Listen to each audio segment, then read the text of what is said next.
Thank you all. We're going to roll into our first panel, which is on rural broadband. And this is going to be very discussion focused, with me playing the role of a sort of snippy nanny when anyone talks for too long. The goal is to have a very conversation style in which we all talk frequently, but in short durations per. So. This is something that we've had a lot of fun with in past years, and I want to thank Stacy with Google again for having us here. It's really great to have this space so conveniently located that people are familiar with, feel comfortable in. So I'm excited to be back here again, and I'm Chris Mitchell with the Institute for Local Self-Reliance. In that role, I also serve as the policy director for Next Century Cities, and I host the Community Broadband Bits podcast, which is one of the most beloved, least listened to podcasts on the face of the earth, I think. I think I've met every person who listens to it, and I do appreciate it. A lot of conversations with folks that are doing really interesting things at the local level. But we're going to introduce our panel. Each panelist is going to tell us a little bit about where they come from, their organization comes from, and also how they define the rural broadband problem. And then we're going to launch into some things and see where we can agree and disagree civilly. So I'd like to start with Brent Skorup. He's a senior research fellow at the Mercatus Center at George Mason University. Yeah, thank you, and thanks to the host for having me. It's great to be here talking about this important subject. So my name is Brent Skorup. I'm at the Mercatus Center at GMU. And I do telecom, media, transportation technology, kind of jack of all trades over there. And I'm on the FCC's Broadband Deployment Advisory Committee, and also on the local Arlington County Broadband Advisory Committee with Deb. And so I've kind of seen the local side of this, the federal side, and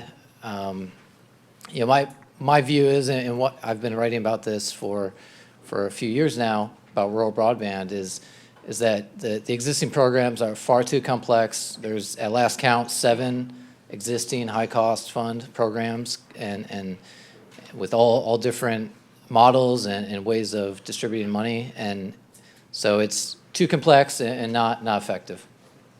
Thank you for setting the right duration tone.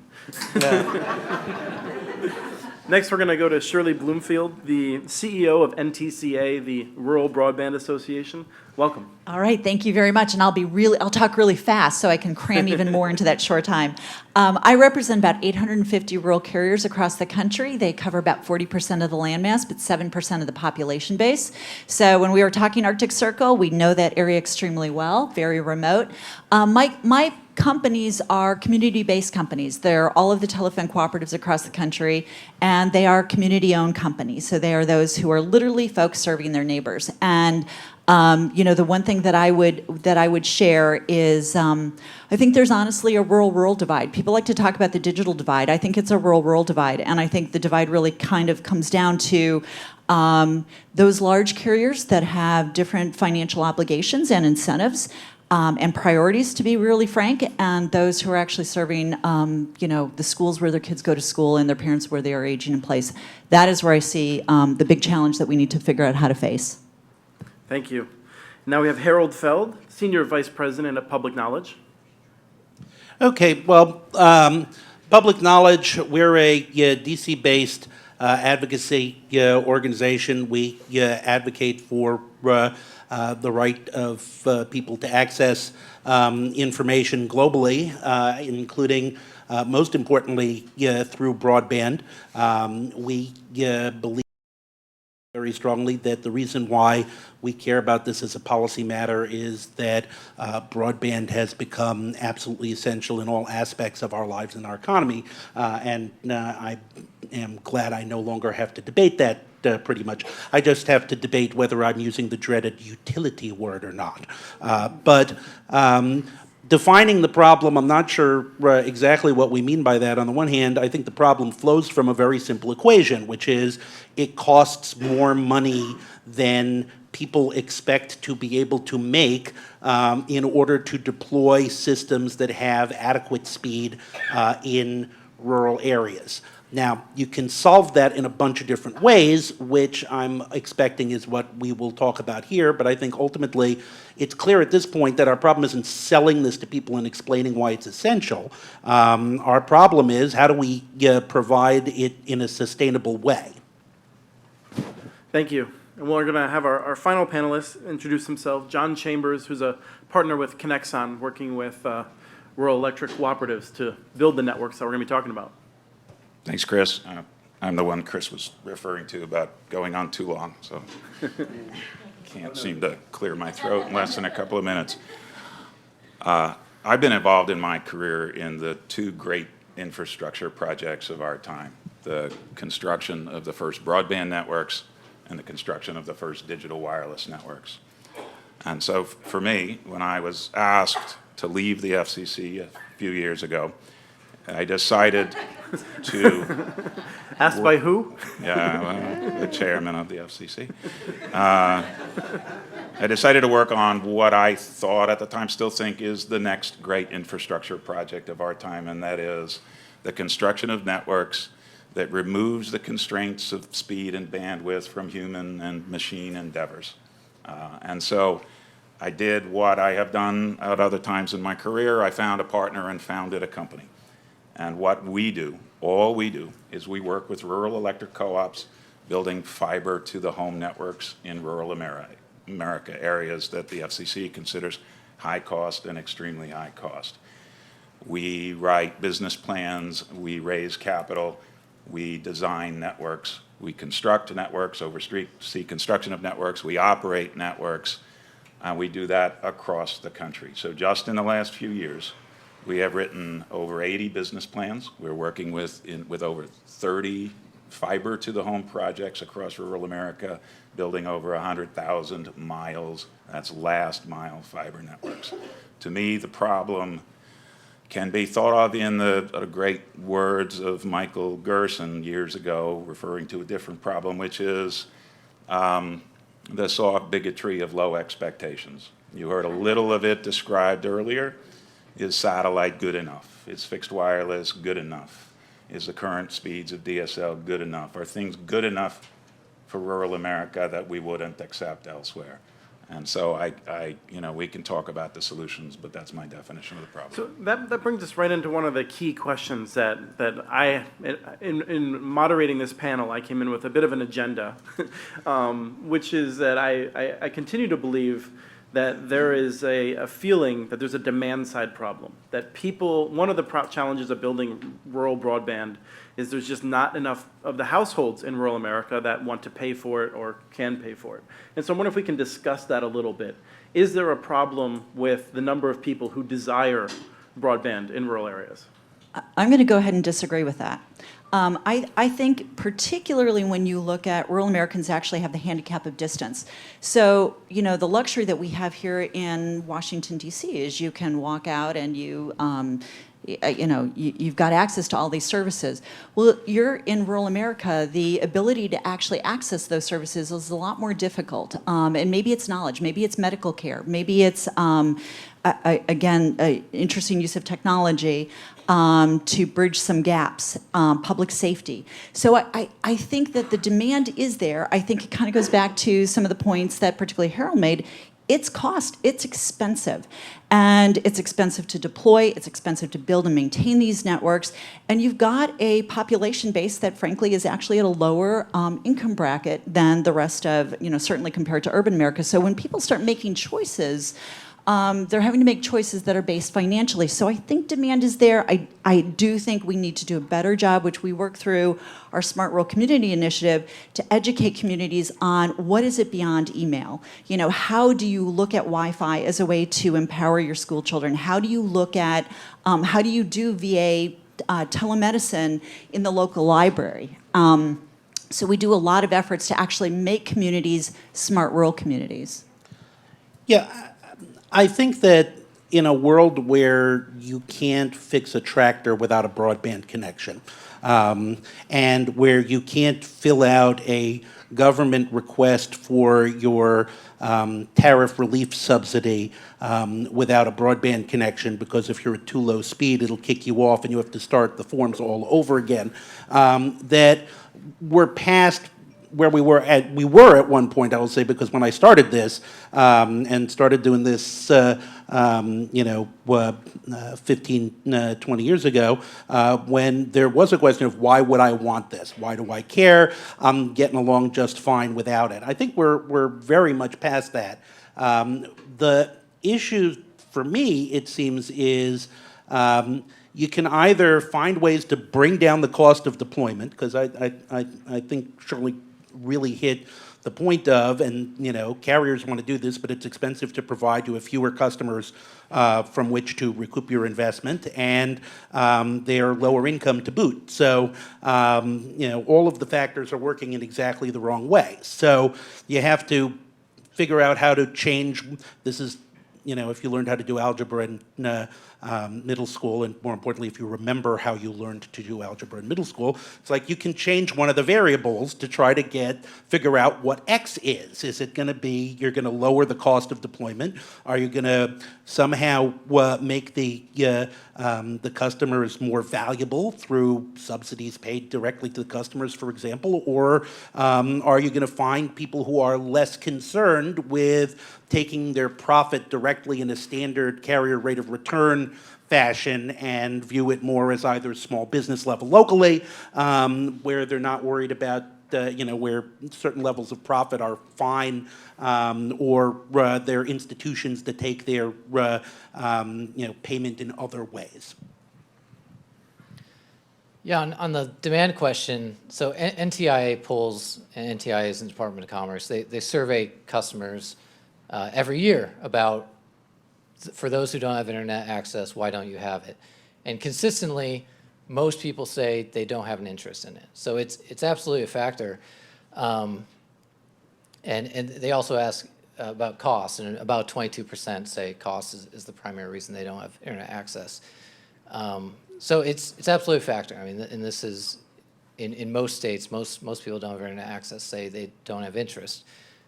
However, I don't want to put too fine a point on it.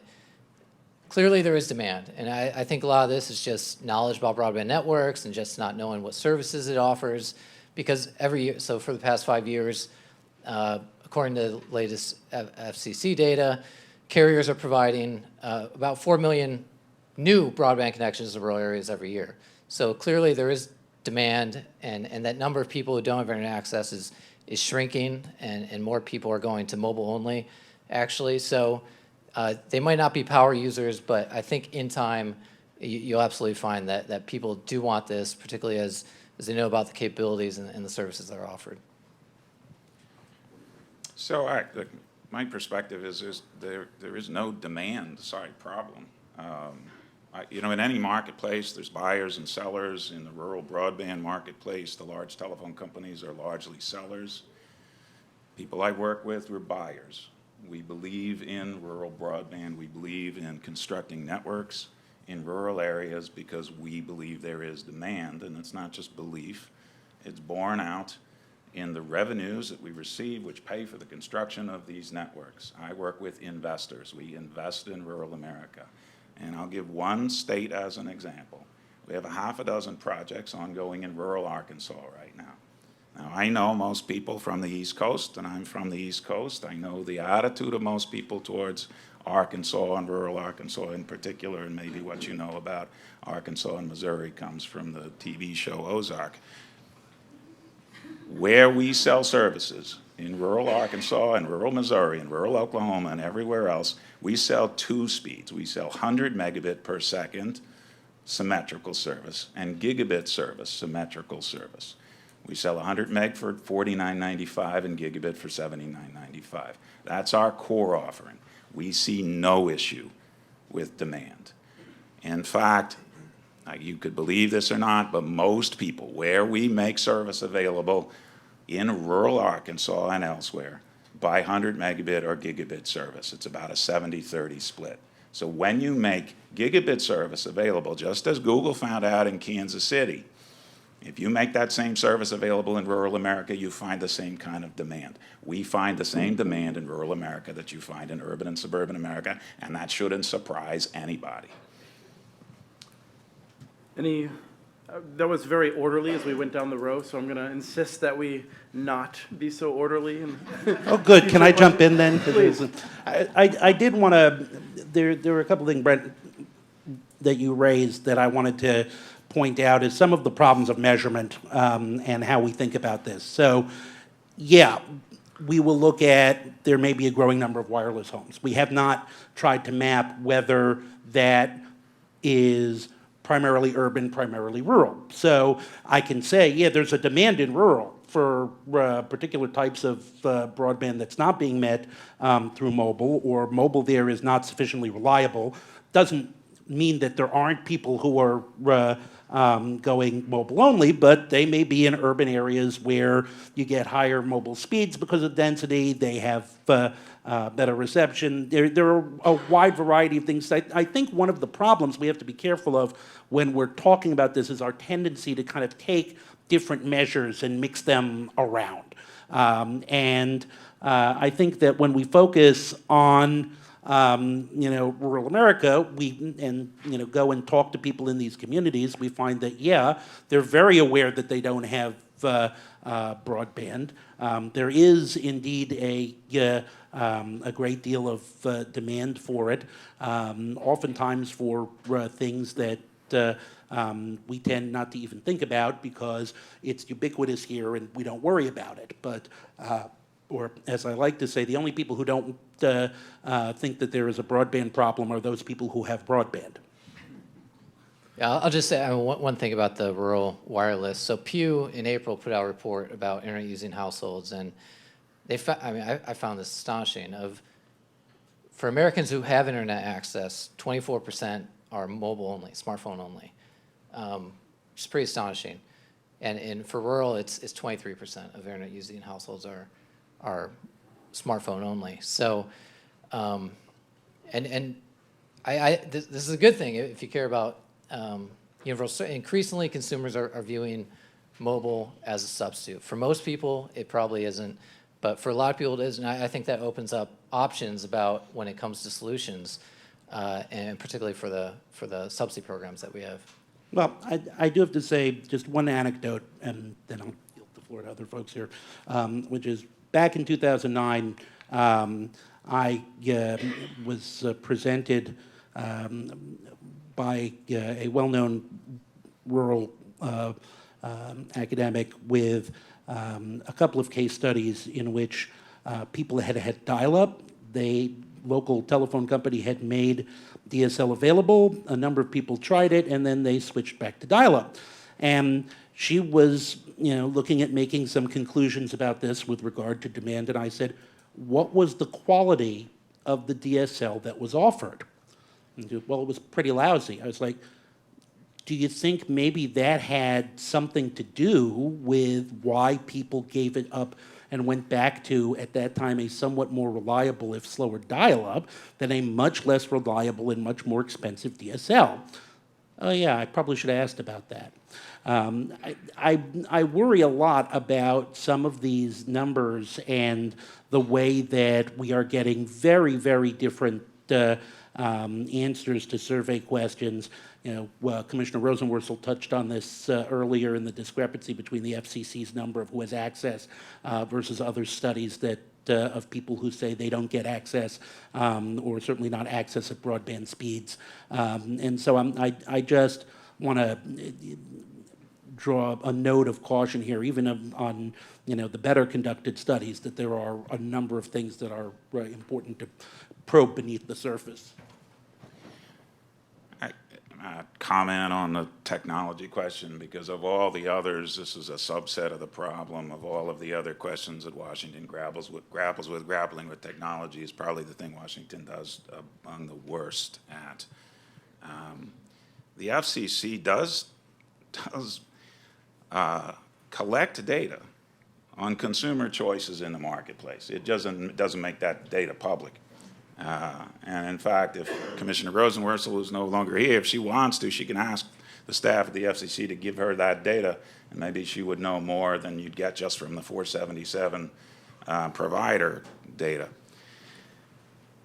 Part of the problem in government decision-making, and look, as a private investor, I think everybody, whether it's, Google or AT&T or Facebook or Comcast or anybody else that wants to invest in their technology, or Viasat, as was mentioned earlier, knock yourselves out. My bet is on fiber. My bet is on fiber over wireless and fiber over satellite and fiber over every other thing. But I only make money if people choose my service. That's not the way Washington doles out money. So this'll be my theme about whenever you're getting to the point of looking for answers. There has to be an element of consumer choice in federal spending programs. Without an element of consumer choice, all you're left with is this kind of back and forth of what does this survey say? I think, fixed wireless might be cheaper, and in some parts of the country that might be better, or maybe satellite is a solution for, I don't know, the Arctic, for God's sake. That's not the debate, and that's not what people in rural America are asking. If you let them choose a service, or you let providers get federal funds, state funds based on consumer choice, you'll do a much better job than a regulator setting a standard, 4 megabits per second when I joined the FCC, 10 megabits per second when I left the FCC, 25 megabits per second now, maybe 100 megabits per second. You know what people choose? They choose the best level of service available for their budget. So if you put an element of consumer choice in the public funds, again, I don't care, private spending should chase whatever return you can make. But when it comes to public funding, there should be an element of public decision-making. So we're gonna come back to that, because I know in particular, Shirley and I talked a little bit about that. But I want to do one thing before we deal with this question of the consumer choice and the vouchers, and that's start to talk about the high-cost fund. And I thought it might be useful, I thought with Blair and former Commissioner McDowell speaking earlier, they may have assumed a little bit too much knowledge about the contribution factor and stuff like that. So I thought I'd try to quickly go over it and ask my experts here to correct me if I'm wrong, and then we'll talk a little bit about ways we might change it. But basically, long-distance charges, effectively, you pay a tax on. That's on the order of 16, 17%. And that money goes into a high-cost fund, goes into a fund that is split among many different areas. A lot of that money goes into something called the high-cost fund, which serves the higher-cost areas of North America, of the United States and North America, obviously. And it does it by primarily giving it to the incumbents that have operated there historically. And so this is billions of dollars per year. And the Connect America Fund is now a collection of the Universal Service funds that has changed the way it doles that money out, although most of it has still gone to the big incumbent providers. I think a lot of our discussion will talk about how we'd like to change it, but I'd like to lead into it by Shirley. That mechanism brought fiber to almost all of North Dakota, which surprises people whenever I talk about it, because people will say, well, we're never going to get fiber across the prairie. And I'll say, well, not again. We've already done it. North Dakota and South Dakota are consistently the fastest states, at least in the top 5 of all U.S. states for broadband now. And so I wonder if you can tell us a little bit about that, because your members were essential in that. So that was really loaded, and you threw a lot of stuff in there. So I would also just kind of step back just a little bit to talk. When you talk about universal service, you can get into the weeds really, really fast. But just a couple points to note. It funds the Lifeline, the low-income program, the E-rate, which is schools and libraries. It also has, as you noted, the high-cost fund, which my companies participate in, and which has led them to make a lot of investment in fiber. But you've also got the Connect America Fund, which has been where the large price cap carriers have pulled from. Sorry, the large price cap carriers are? Being the Verizon, AT&T, Verizon, not so much AT&T, CenturyLink, Frontier, Windstream, some of those providers. And I think this was the first effort that we saw, and jury's still out, about whether or not there really are some obligations, some teeth to you must build where you take the money, which I think in the past, I would say, has been a little bit more of an issue.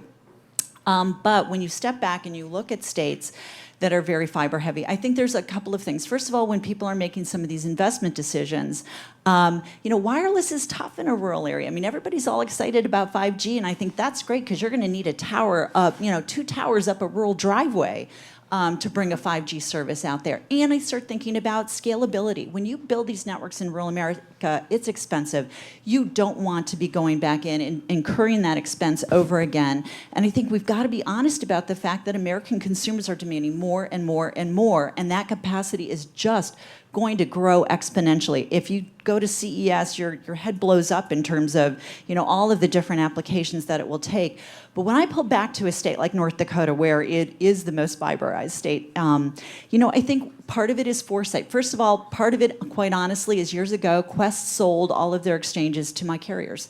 Qwest, to their credit at that time, looked at it and said, you know what, we're just not going to invest out here. We don't get an ROI. It doesn't make any sense. We don't want to serve North Dakota. So my guys were able to get together as a group, and I've got about 15 carriers out there, and they bought the property, and then they split it up among themselves. That created a really different sense of investment and incentive because, again, it's a community-based provider that their community lives or dies by their connectivity. The other thing that they've done, which I think is really interesting, and hopefully we'll get to as we talk about solutions, they're very collaborative. So what they've done in both North and South Dakota is they've built state fiber networks where all of the carriers in the state basically have thrown their assets into a pool and they connect via a switch. And they actually look to do things like backhaul to Verizon and AT&T. They actually, in a very collaborative, cooperative way, have figured out ways to utilize their fiber to a maximum extent and also to kind of extend the reach of their network. And that has provided the right incentives for those states to be so connected. And when you look at precision agriculture, those are some of the states to be looking at for some really innovative work, in days ahead. I just want to, before I let panelists take over again, I want to tag Brent because, Brent, you've looked at research in Montana, and you're deeply concerned that what you've seen is an increasing cost per line and a shrinking number of subscribers in place. So I was wondering if you can talk about your concerns about the high cost fund. Yeah, thank you, Christopher. So, like I said at the outset, I think these programs are far too complex. There's at least 7 of them. The FCC keeps reforming it, it seems, every 3 years because of real and perceived problems with how the money is distributed. And I looked at Montana. I testified at the PUC last year about high costs in that state, and I expect a lot of this you see nationwide. But as Chris said, what you see in Montana from over a decade, you saw the cost of the program rise 40%. You saw a number of subsidized lines fall 30%. So we're seeing more spending and fewer beneficiaries. And I think the program is far too carrier-focused as it is. I would like to see it more customer-focused, consumer-focused.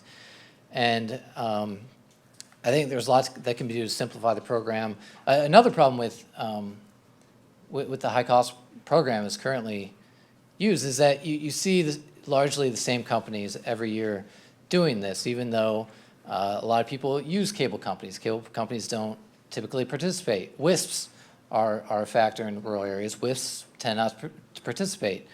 And just finally, just one last point, it's just there seems to be a lot of administrative overhead for USF generally, and USF is 4 programs. The high cost fund, the rural program, is the largest, and last year, I think the administrative costs were $175 million, which, to put that in context, that's more than every state received in high-cost funds except for 5. So that's a lot of administrative costs because there are all these programs, there are all these calculations that go into distributing money, and I would like to see more consumer-focused and simplified program.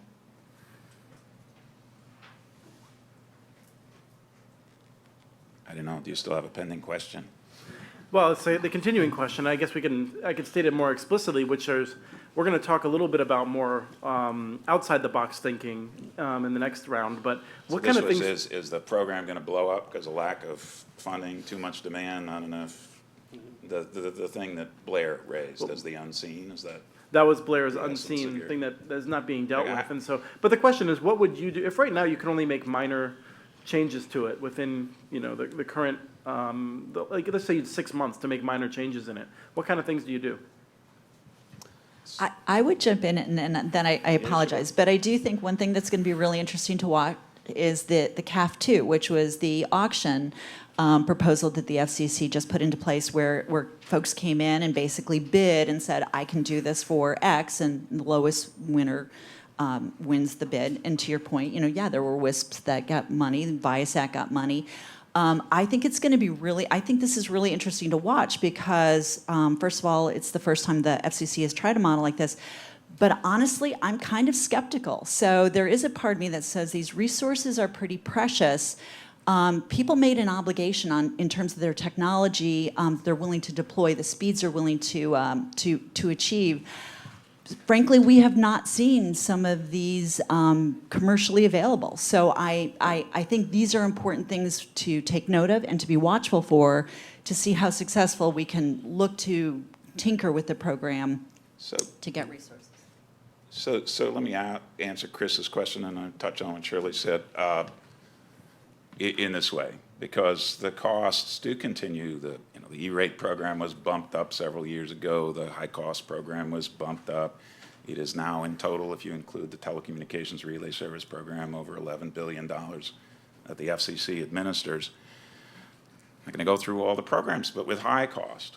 When I was at the FCC, I came to the conclusion that first, it was necessary to get fiber to every rural home as a matter of the economic, social, cultural life of rural America. But second, I came to the conclusion, which I think was shared by nobody at the FCC, which is it is affordable to do so. And it is affordable to do so particularly if what you focus on is the capital expenditure, and once the capital expenditure is made, the operations largely do pay for themselves, so long as you have some kind of scale. Now, the federal government will spend, not just through the CAF program and the other high-cost programs, but the RUS programs, and if there's an infrastructure bill and everything else, it's going to spend somewhere between $50 and $100 billion over the next decade on rural broadband, which is a fantastical kind of notion. I mean, whoever like rural broadband, really, like there's a whole room of people talking about rural broadband. It hasn't been that way in the past, except for people like Shirley talking about it, for far less money. My own estimate is it's somewhere between $10 and $20 billion of public funding. You can get fiber to every single rural home in America. Now, if you want to add some kind of waste and slop and some people getting money who shouldn't, maybe the number is between $20 and $30 billion. But it's not 50, and it's certainly not 60 or 70 or 80 billion or more than that. So there does need to be a change, otherwise we'll continue to do what we've been doing since 1996 in the passage of the Communications Act, which is continuing to spend lots and lots of money on small incremental improvements, and the government will continue to spend money on 4.1, on 10.1, on 25.3, on something else, spend the money once on the infrastructure that the country needs, and move on to the next problem. There's a lot of things I can't come up with a solution for, not health care or peace in the Middle East or anything else, but rural broadband, it's not that complicated. There's a solution to it. Funny you should mention that. One of the things that we are part of at Public Knowledge, and Chris and his organization, Institute for Local Self-Reliance, are also part of it, is we have a coalition called the Broadband Connects America, where part of what the big thing, to my mind, of what we are trying to do is to get people to think in that outside of the box way. And by the way, I'd like to hijack this from you and move out of USF to the more out of the box stuff, because USF is there, and I agree very much with John that, and I'm not going to say it's all bad. I mean, as Shirley and her members have proven, and you've proven, it does do a bunch of good. The tendency, social media has conditioned all of us to believe this is the greatest, most important thing ever, or this is total dreck.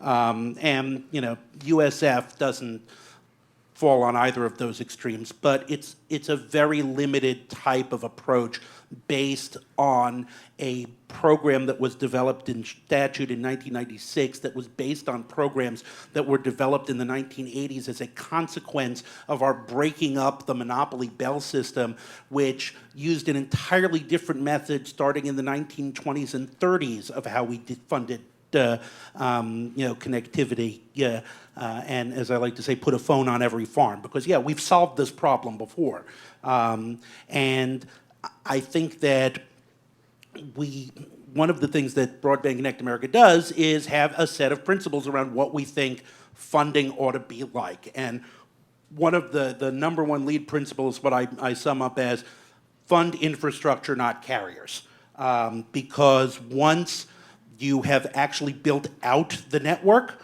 then, especially if it's a fiber network, then the cost of maintenance goes down significantly, especially as compared to building the initial network as a whole. So I would like to see, as a bipartisan effort going forward, looking for ways in which we can, rethink these programs and not be all myopic on trying to fix, because the problem is this: people keep thinking, well, let's just try to fix USF, that'll be easier because it's here and it's there, and people generally all agree. And we've been trying this for 15 years, and we have not been able to fix USF in any substantial way. And we should give up on the idea that potchking around with this, potchking is a technical term meaning, but that messing around with this is going to somehow really produce a significant alteration in how we're funding broadband, and really shift the bulk of our energy to thinking of what are the out-of-the-box different sorts of approaches that are going to help us out. And then what's left over in USF high cost will be very useful for helping to maintain the operation of networks once they're there. But let's start thinking about something else. Yeah, let's talk about outside the box, and then we're going to do questions. Yeah, Shirley said to me before we joined here, she said 3 Jews on a panel talking about rural broadband. Where are you going to find that? Brent, did you want to Bringing talk about broadband to the Catskills is important. So, Brent, I know that you have at least one outside the box idea. Yeah, I'll touch on a few, and we've kind of been leading up to it, but I think this should be consumer focused. I don't know what the term is, if you're left of center, plug your ears, a voucher, consumer voucher, but this is largely how Lifeline runs, right? It's you receive a monthly subsidy per household, and for Lifeline, I think it's $9.25 a month. You can imagine a similar thing for rural, and I think the time is right. This is not unique to me, but no one's explored this for several years. Over 90% of households have access to 25/3 services, landline. Over 95% have LTE access, 99% have satellite access. So the argument in the past was if you have a subsidy, if you have a household subsidy, the monopoly carrier will only just raise the rates to accommodate that. And today, I don't think you'll see that monopoly raising of rates in most of America. So this idea, whatever you want to call it, Lifeline for rural, voucher, I think that's something that should be explored, perhaps as an opt-in for states. And I'll say another thing about the high cost fund. I started looking at this, if you took funds that are going into states and divide it by the number of rural households in the state, and you get some interesting, I would say concerning thing. I mean, it makes sense that Alaska costs, there's more per household than rural households in New Hampshire. But why does South Carolina get 3 times rural households in rural North Carolina? I don't know. Why does Mississippi rural households get 9 times as much as rural Alabama households? I don't know. And a household voucher would eliminate much of that inexplicable inequity. And you could tier it based on the cost of service. And just one final thing, something I've been writing about lately is on the wireless side, because I think wireless for a lot of people, particularly fixed wireless, will be a good option for them. And as the FCC CBRS develops and WISPs, you see some consolidation in the WISP market, which is, I think, a good thing. And WISPs largely don't participate in these programs. So, so one thing the FCC could do is if you're familiar with the OTARD rules, it's the pizza box idea that if you have a satellite dish smaller than a pizza box, you can put it on your private property, and within reason, a local government or HOA cannot charge you fees or regulate where you put this on your private property. You can imagine similar rules that protect wireless infrastructure. Currently, the FCC's interpretation is this does not protect wireless infrastructure like CBRS and WISPs and the other things. So I think that could be expanded under the current statute. I want to, and I'm going to hand it over to you. So I want to say one thing about the voucher idea, and then another thing, and hand it off to Shirley. The folks I work with have participated in various ways that the federal government distributes funds. We participated in the CAF auction. We were the largest, my group was the largest winner in the auction at the gigabit tier, at the fiber to the home tier. I know that Shirley and I agree that the best solution for rural America is fiber to the home, not wireless, fixed wireless or others. The reason, and Shirley does not support a voucher system, and let me say why I do, and it's not going to convince Shirley, but here's why I support a voucher system. Again, I can play by anybody's games on this so long as the game is open to all competitors, whether it's an application process or an auction or vouchers or anything else. You can play on all those fields. The reason I have a slightly favor a portable subsidy is because I can't convince Brent, I can't convince others. I couldn't convince Mignon while she was chairman and I was at the FCC. I couldn't convince Julius, I couldn't convince Tom. I couldn't ever convince anybody that fiber to the home should be what the government spends its money on. And I know I can be pretty persuasive, and I'm clever at coming up with arguments. It didn't matter. I can come up with every argument under the book. It didn't matter. Nobody ever believed it. But if you let, and this is what I know that some other people don't seem to know, if you leave it up to consumers to choose, they don't choose fixed wireless. They choose the best service available, which is fiber. In the last few years, the companies I work with, we've gained now close to 100,000 new customers in rural America. We started with nothing. That means every single time we get a customer, it's a new customer. I've never lost a customer to a fixed wireless service provider or a satellite provider. I know what consumers choose. I think that's, I'm sorry to cut you off, it's just I do want to make sure we get at least a couple of questions in. So I want to give Shirley a chance to talk about this briefly, and then Harold, I'll ask you to very briefly finish up this section. So 96, I remember, it came up for a vote. Vouchers came up on the floor. I think John McCain voted for it. I'm not sure how many other folks did.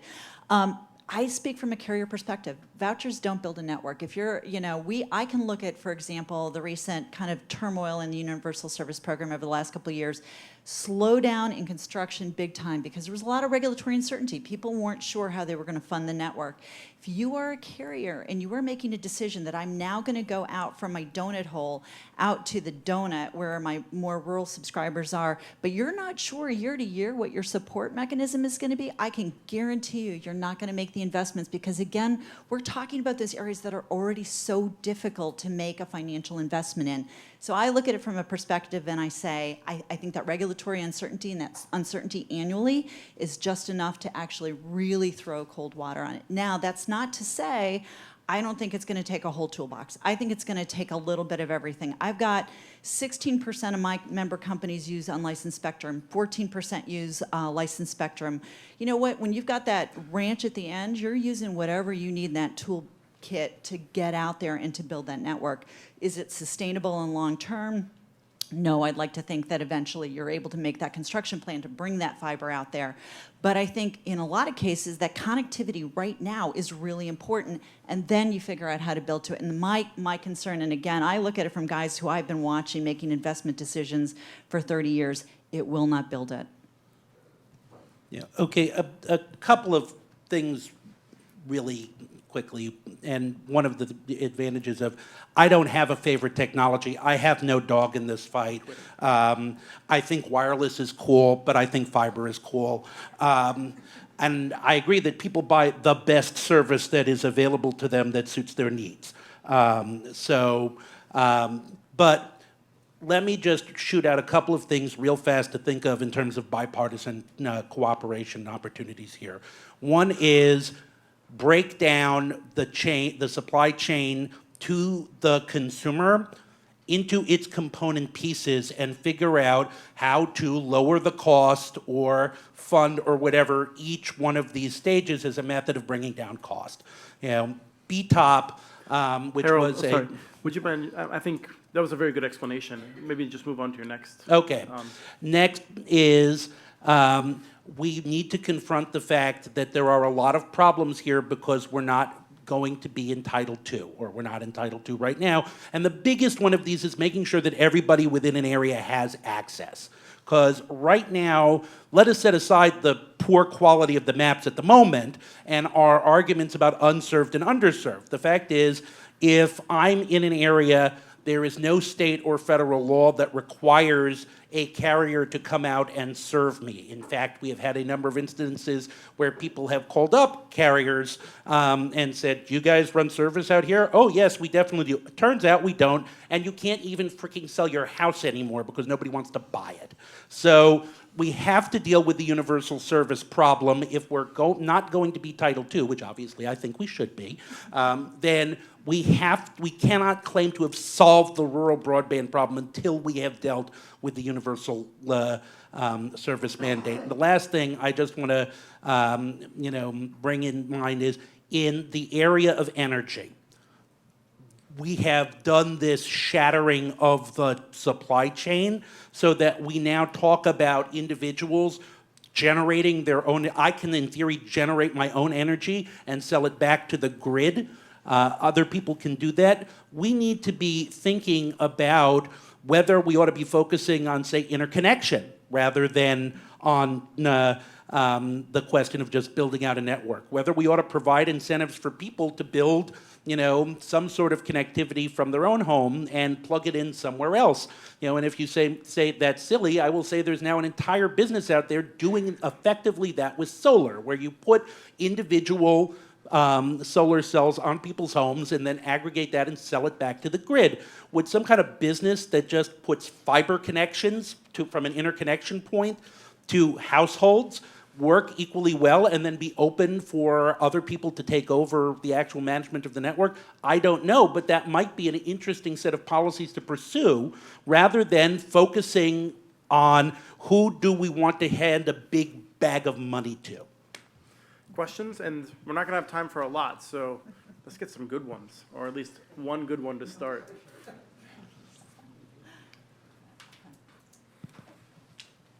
Hi, my name is Jennifer Schmitz. I do consulting, but I'm from a multi-partner network on a private end that actually paid for itself and is pretty lucrative. So we go and we do business plans. But I do have a question for the panel. Actually, two questions. One, do you think data is a commodity? And number two, whose information do you think it really is? Because the people are paying for it, and we don't seem to ever get the dividends the private companies do.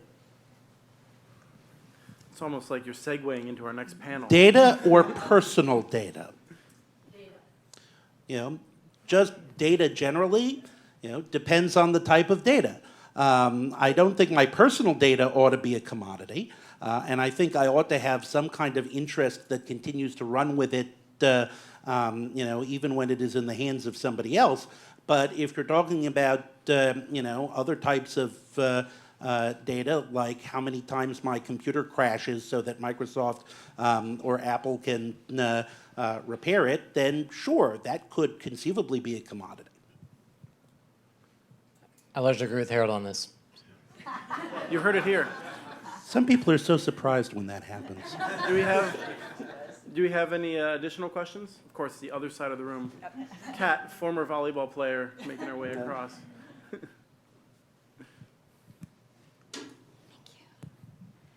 Thanks so much, panel, for this great conversation today.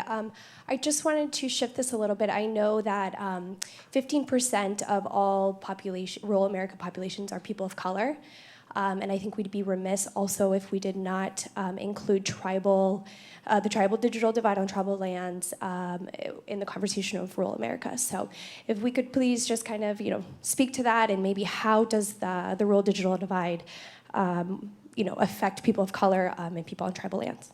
So I'll go ahead and take that because I've got a lot of tribal telephone cooperatives across the country that are, I've got about 80 companies that cross tribal land, and I've got about 10 or 12 cooperatives that are tribal cooperatives. So you're absolutely right. You see a really different demographic. You see some different regulatory treatment. For example, in the 96 Act, when Universal Service was created, we actually had to go in and get a technical correction that would allow for support on tribal lands because technically they didn't fall under federal jurisdiction. It was one of those things that people didn't understand. Thankfully, John McCain was chairman of the committee at the time, so we were able to get his support on doing that. But there is... there's special recognition. I think the FCC has been looking at that very hard in the last few months in terms of making sure that funding flows into those areas. But you've also got, you've got to really, the demographics are tough. If you look at things like the cutoffs, the number of folks who aren't able to pay their monthly phone bill and reconnects creates some special challenges. So we absolutely agree. We have a tribal committee. It is comprised of both our tribal members as well as those who serve to try to figure out how do you have those constructive discussions and how do you do advocacy that is particularly focused on areas that really do have a whole different set of issues to be explored. So I first of all want to thank you for pointing this out. A person whom I've never met before. But seriously, I want to thank you for making this point because, number one, in Washington, D.C., we tend to think of urban versus rural as code for white versus, and it is versus in the funding world, people of color, and that is just wrong. There are lots of poor white people who live in urban areas who need Lifeline. There are lots of poor white people who live in rural areas who need Lifeline, and there are lots of people in rural areas who are people of color who don't have access to broadband. So these are important things to keep in mind. I do want to say one of the things that I believe in terms of emphasizing community-based approaches and trying to think of this outside of the box also is, and not relying on sort of past historical approaches, is because it gives communities that have traditionally been marginalized another shot to get in on the ground floor of actually learning how to provide for themselves and creating those jobs internally in the community. Co-ops can be a very good way in terms of not just building off existing ones, but communities forming new co-ops for the express purpose of learning how to build and deploy networks, and then within that community having created new broadband jobs. I think also it's important for us to keep in mind that unfortunately, there was a lot of history of racial segregation, discrimination in how the initial resources were deployed, including in the wireline telephone network. And we need to be very conscious when we're building on programs like USF that are built on that skeleton and that DNA to make sure that we don't replicate those aspects or the legacy of those unfortunate discrimination in the past. Yeah, we're short on time, so I'll be quick. I'll just mention for those who are interested in some of the tribal aspects, the FCC's Broadband Deployment Advisory Committee had a group working on tribal broadband. It was led by Valerie Fasthorse, who's with the Idaho tribe, and it's fascinating learning, just about the issues getting broadband to these very difficult areas. So you can go on the FCC website, and the BDAC reports have some information. I mean, one tribal land point, we do a lot of construction in Oklahoma. Oklahoma's got this unique characteristic in that nearly the entirety of the state is considered a tribal land for purposes of federal programs. What that means, and I see Mignon here, what that means is in the Lifeline program, you can get, for broadband or telephone service, but broadband service, you can get $34.25 for serving Lifeline customers. Now, when you're writing a business plan in a rural area, If you can get an extra $34 for serving a low-income household, and that just by virtue of being on a tribal land, it changes the business case. It is more like a voucher system than it is, in our experience, when you write business models to make an investment decision to build broadband or build anything else. Your investment decision is based on the revenue you're going to get from your subscribers. If you can add an extra $25, which is what you get in tribal land, it makes it an easier business case than in other places. So if carriers take advantage of the tribal lifeline enhancement, it makes it easier to build fiber networks or other kind of broadband networks in tribal areas. And if Mignon Clyburn had ever had her way, you would have had that same kind of enhancement across the program, which would have made broadband more affordable, which is really my main point in all of this, is people will buy broadband at the best speed they can get when it's affordable. And getting the affordability down to a level where it's affordable to all Americans is really one aspect, not just of rural broadband, but urban broadband and any other kind of service. So I want to thank the panel for coming at this from a perspective of raising the different issues, and I think not trying to just win a debate, but actually raising up the different challenges and giving us all the ways to think around the problem. One thing I just want to throw in that we couldn't touch on is this idea of carrier of last resort, or does a household have an obligation? Do they have the right to having a broadband connection, or are we going to have plans that try to get it out there generally, and maybe some people don't get it, depending on the technologies we pick. We didn't have time to wrestle with that, but it's something that needs to be kept in mind as we craft these programs. But I would really like to thank our panel, so please join me in thanking them.